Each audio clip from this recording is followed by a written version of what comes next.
الحمدللہ جمعۃ المبارک کے بابرکت دن اللہ کے حضور سجدہ ریز ہونے کے لیے ہم سب حاضر ہیں۔ رب کریم ہماری اس حاضری کو قبول فرمائے اور تحیات اسی طرح اپنے سامنے جھکنے، عبادت کرنے اور اسی عقیدے اور عمل کے ساتھ اپنی بارگاہ میں پہنچنے کی توفیق عطا فرمائے۔ سورہ فجر کی 5 آیتیں تلاوت کی ہیں۔ دعا کرتے ہیں رب کریم سے کہ جو سیکھیں سنیں، رب کریم ہم سب کو عمل کرنے کی توفیق عطا فرمائے۔ قرآن پاک سورہ توبہ کے اندر اللہ تبارک و تعالی نے زمین اور آسمان کی تخلیق کے حوالے سے ارشاد فرمایا ہے۔ ویسے تو کئی صورتوں میں ہیں، لیکن سورہ توبہ میں خصوصی طور پہ یہ بات ارشاد فرمائی کہ جب ہم نے زمین و آسمان کو بنایا تو ہم نے اس میں 12 مہینے رکھ دیے، اور ان 12 مہینوں میں 4 مہینے حرمت اور عزت والے مقرر فرمائے، کیونکہ دن اور رات کے بدلنے سے ایام گنے جاتے ہیں، تو سورج اور چاند کو اپنے اپنے مدار میں اللہ نے بنانے کے بعد انہیں اپنے مدار میں گھومنے اور چلنے کے لیے بھی مقرر فرمایا۔ والشمس تجری لمستقر لها، سورج جاری رہتا ہے اپنے مستقر پر۔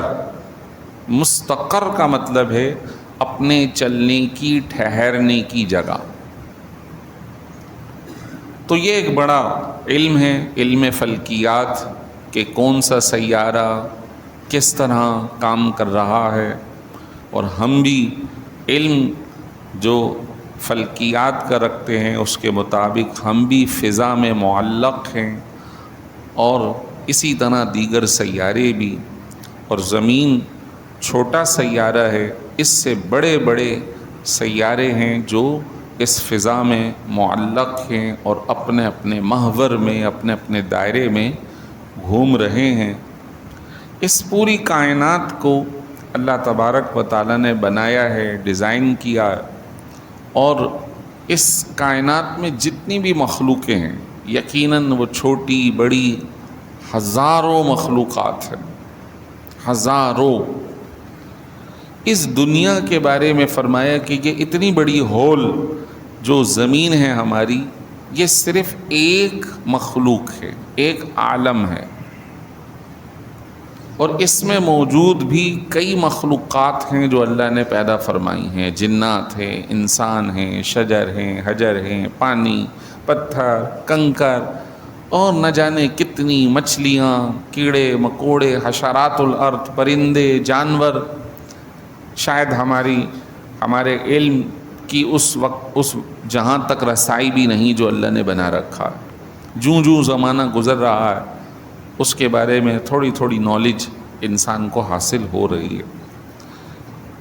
تو اللہ تبارک و تعالیٰ نے کائنات کو بنایا، اور اسی طرح کائنات میں بہت ساری چیزوں کو بنایا، اور اس بات کا عقیدہ ہمارا اسلامی ہے کہ یہ پوری کائنات پہلے نہیں تھی، کچھ بھی نہیں تھا، یہ سب اللہ تعالیٰ نے تخلیق فرمایا۔ اور تخلیق کے اندر اللہ تعالیٰ نے دنیا بنائی، اور دنیا میں دن اور رات بنائے، اور ان دن اور رات کے ذریعے ماہ اور سال ان کا تذکرہ فرمایا، اور پھر یہ بات ارشاد فرمائی کہ ہم نے اس دنیا میں مہینوں کی تعداد 12 مقرر فرمائی ہے۔ ان عدت الشہور عند اللہ 12 شہرا فی کتاب اللہ، اللہ کی تقدیر کے مطابق مہینوں کی تعداد 12 رکھی گئی، منہا 4 حرم، جس کے اندر سے 4 مہینے حرمت والے رکھے گئے ہیں۔ اب یہ دنیا کے اعتبار سے، اور ہم ماہ یعنی مہینوں کا حساب اسلامی اعتبار سے چاند کے اعتبار سے کرتے۔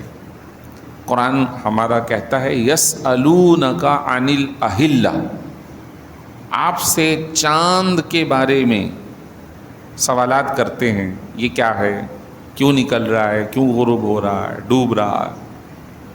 قل ہی مواقیت للناس، اے حبیب کہہ دیجئے یہ لوگوں کے لیے وقت بتانے کا آلہ مقرر کیا گیا ہے۔ اور خصوصی طور پہ حج کا لفظ آگے استعمال ہوا کہ یہ چاند حج کے مہینے کو بتانے کے لیے ہے، اور یہ حج کا مہینہ ذی الحج مقرر ہے۔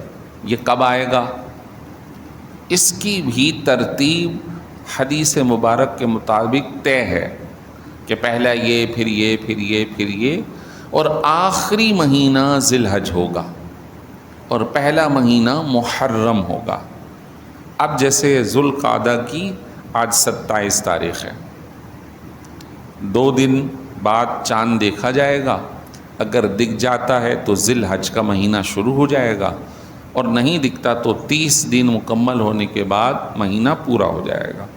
عام طور پہ جو ہمارے پاس جنوری فروری کیلنڈر ہے، اور جو شمسی سورج کے اعتبار سے سلسلہ چلتا ہے، اس کے اندر اے ایم اور پی ایم پرانے زمانے سے یہ ٹائم طے کیا، جو رات کے 12 بجے ہیں، یہاں دن ختم ہو رہا ہے اور اگلا دن 12 کے بعد 1 سے شروع ہو رہا ہے، جبکہ ہمارے قرآن و سنت کے مطابق دن کا اختتام اور آغاز غروب آفتاب سے، سورج کے ڈوب جانے سے۔ جب سورج ڈوب جائے تو دن مکمل ہو گیا اور اگلا دن شروع ہو گیا، یعنی رات ہماری پہلے آتی ہے، دن بعد میں آتا ہے۔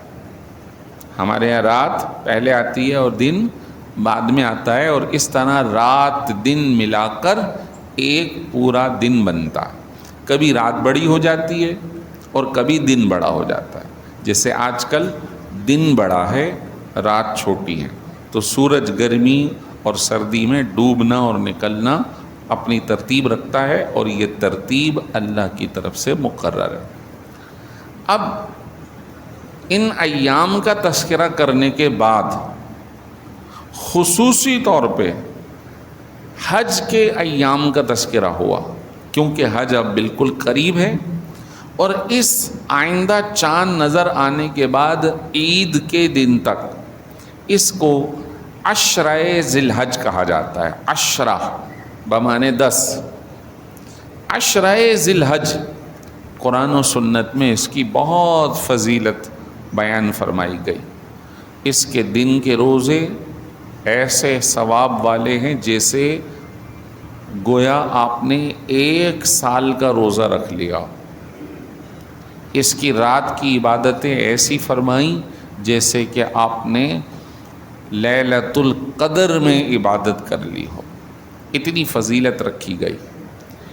ان ایام کو اللہ تعالیٰ نے قسم کے ذریعے اہمیت کے طور پہ بیان فرمایا، جو میں نے ابھی سورہ فجر پڑھی تھی، اس میں ارشاد فرمایا والفجر ولیال عشر والشفع والوتر، فرمایا قسم ہے فجر کی اور 10 راتوں کی، اور جفت اور طاق، جوڑ اور بے جوڑ کی، واللیل اذا یسر، اور رات کی جب وہ گزر جائے، حل فی ذالک قسم لذی حجر، بے شک اس میں عقل مند کے لیے بہت بڑی قسم ہے۔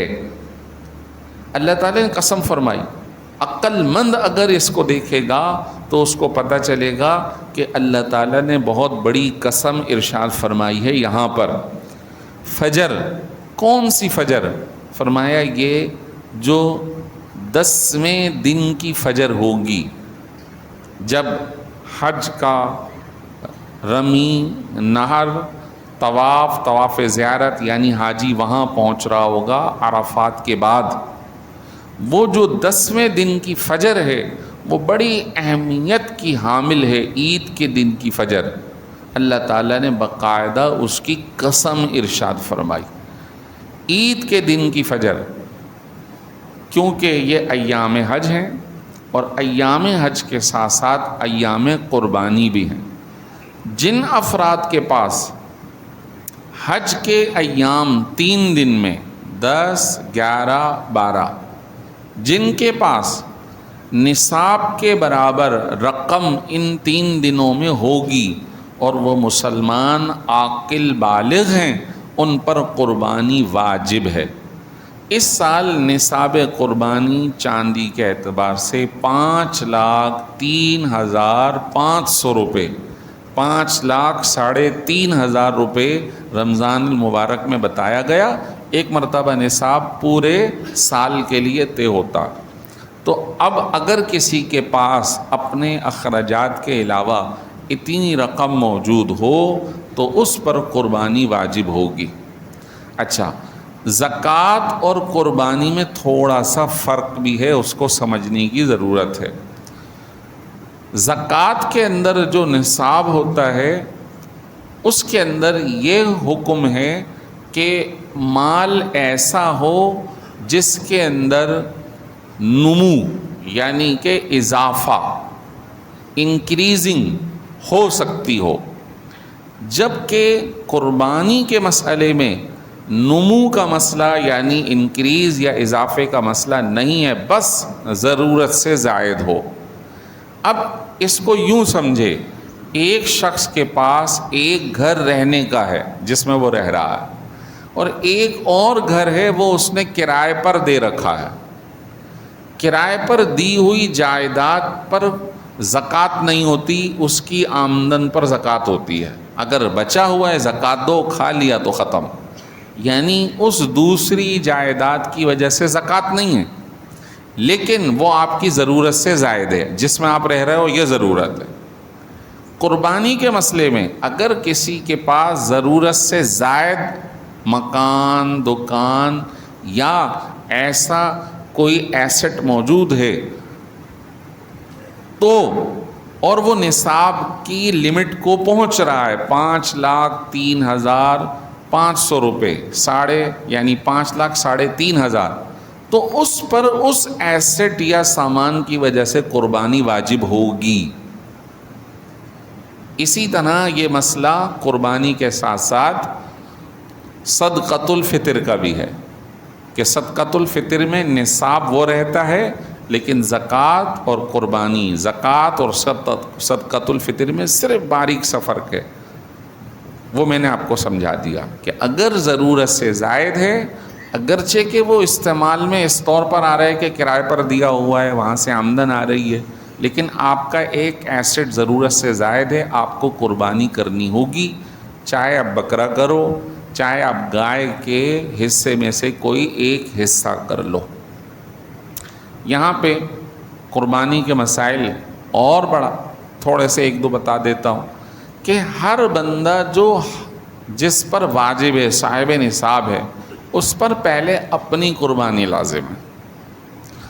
اب اگر وہ اضافی کرنا چاہتا ہے کسی اور کی طرف سے تو ایک حصہ اور کر لے، امی کی طرف سے، ابو کی طرف سے، یا کسی عزیز کی طرف سے، یا نبی پاک سرکار دو عالم صلی اللہ علیہ وسلم کی طرف سے، لیکن پہلے اپنی کرنی ہوگی۔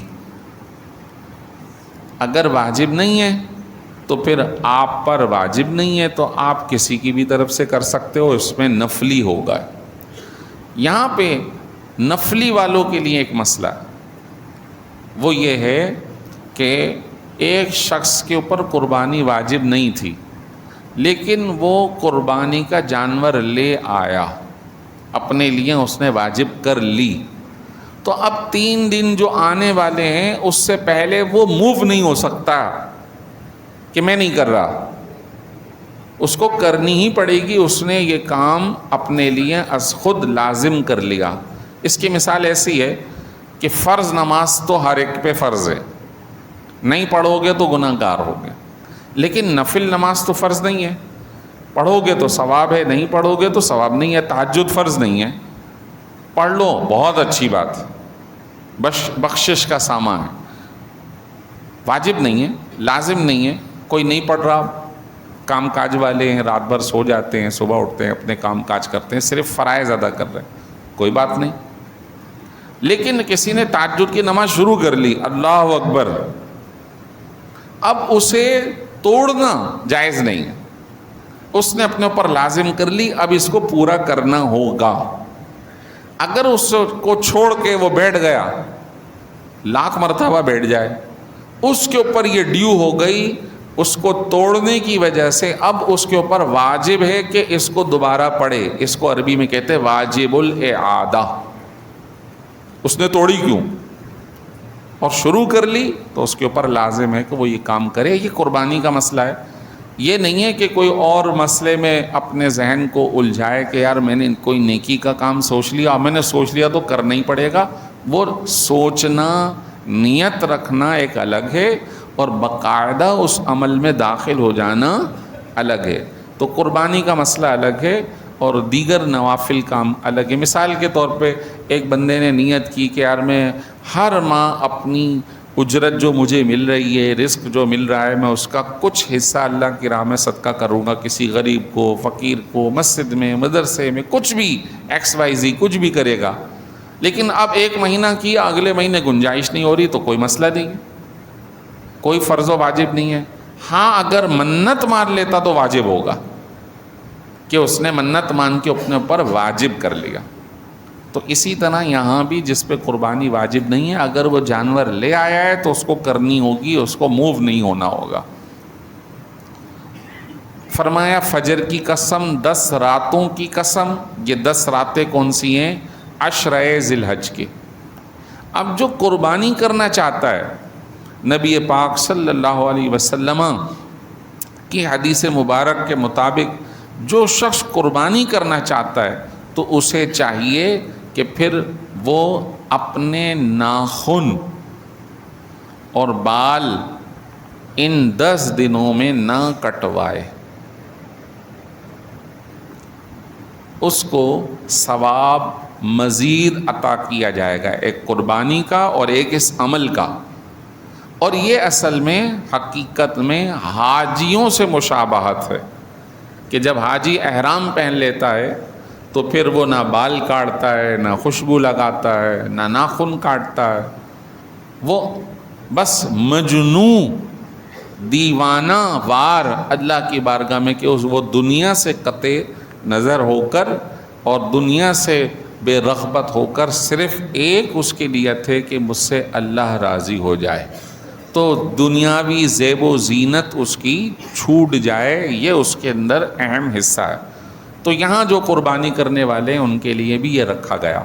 اچھا، تو بعض اصحاب کی طرف سے یہ سوال آیا جو قربانی کرنے والے انہیں تو گویا دگنا ثواب ہو گیا، قربانی کا بھی اور ان عمل کا بھی۔ تو پھر ایک اور حدیث شریف میں کہ جو قربانی نہیں کر سکتا، طاقت نہیں ہے اس کے پاس، مال نہیں ہے، تو وہ بھی یہ کام کرے، اللہ اسے قربانی کا ثواب عطا فرمائے گا۔ تو گویا سارے لوگ، سارے مسلمان اس عمل کو کریں کہ 10 ذی الحج تک، چاند دکھنے سے 10 ذی الحج تک نہ ناخن کاٹیں، نہ بال بنوائیں، نہ خط بنوائیں، پہلے کر لیں اور ان 10 دنوں تک اسی طرح رہیں، اور پھر جب قربانی ہو جائے اس کے بعد آپ یہ کام کر لیں تو انشاءاللہ حدیث مبارک کے مطابق بہت ثواب ان کو دیا جائے گا۔ 9 ذی الحجہ عرفات، جو عرفہ کا دن ہے ہمارے اعتبار سے ہوگا، ہمارا ملک، ہمارا جو چاند نظر آئے گا اس کے اعتبار سے ہم ان علاقے یعنی جہاں حج ہو رہا ہے ان کے پابند نہیں، کیونکہ ہم بہت دور رہتے ہیں تو ہمارے یہاں چاند کے اعتبار سے جلدی یا دیر ہو سکتی ہے. کبھی ہمارے یہاں چاند نظر آ جاتا ہے اور ادھر نہیں آتا، یا ادھر آ جائے ہمارے یہاں نہیں آئے گا. جو بھی سورج کے نکلنے اور چاند کے نکلنے کی ترتیب ہے، عام طور پہ یہ ہوتا ہے کہ پہلے وہاں نظر آ جاتا ہے، بعد میں ہمارے یہاں. تو ہم اپنے مطلع اور اپنے چاند کو دیکھنے کے پابند ہے. اس کے اعتبار سے ہمارے یہاں تاریخ بنے گی 9، چاہے وہاں ہو 10. اب حدیث شریف سنیے. نبی پاک صلی اللہ علیہ وسلم نے ارشاد فرمایا، من صام یوم عرفۃ غفر له سنۃ امامہ و سنۃ بعدہ، یا سنتن بعدہ، کہ جو شخص عرفہ کے دن روزہ رکھے گا اللہ تعالیٰ نمبر 1 تو اس کی بخشش فرمائے گا، اور 1 سال پچھلے اور 1 سال اگلے روزہ رکھنے کا ثواب اس کو عطا فرمائے گا. اچھا، یہ نفل ہے. حضور یہ رکھا کرتے تھے. جب حج پہ گئے تو بعض اصحاب نے یہ خیال کیا کہ آج تو حضور نے روزہ رکھا ہوا ہوگا، تو نبی پاک علیہ الصلوۃ والسلام نے حاجیوں کے لیے نہیں، تو آپ نے روزہ نہیں رکھا ہوا تھا، بلکہ جنہوں نے رکھ لیا ان کو بھی کہا کہ آج روزہ آپ چھوڑ دیں، توڑ دیں، اس کو ختم کریں، بعد میں قضا کر لیجئے گا. اور پھر خود پانی منگوایا عرفات کے میدان میں، اور پانی سب کے سامنے اونٹنی پر تشریف فرما تھے، اس پانی کو پیا تاکہ سب کو پتہ چلے کہ آج میں حاجی روزہ نہیں رکھ رہا. تو جو حاجی ہے اس کے علاوہ جتنے عرفات والے دن لوگ موجود ہوں انہیں چاہیے وہ یہ روزہ رکھ لیں. اللہ تعالیٰ 1 ماہ آگے اور 1 ماہ پیچھے، 1 سال آگے اور 1 سال پیچھے کا ثواب عطا فرمائے گا. عشرہ ذی الحج کی اور بہت فضیلت ہے. اللہ تعالیٰ ہمیں عمل کی توفیق عطا فرمائے. آخر میں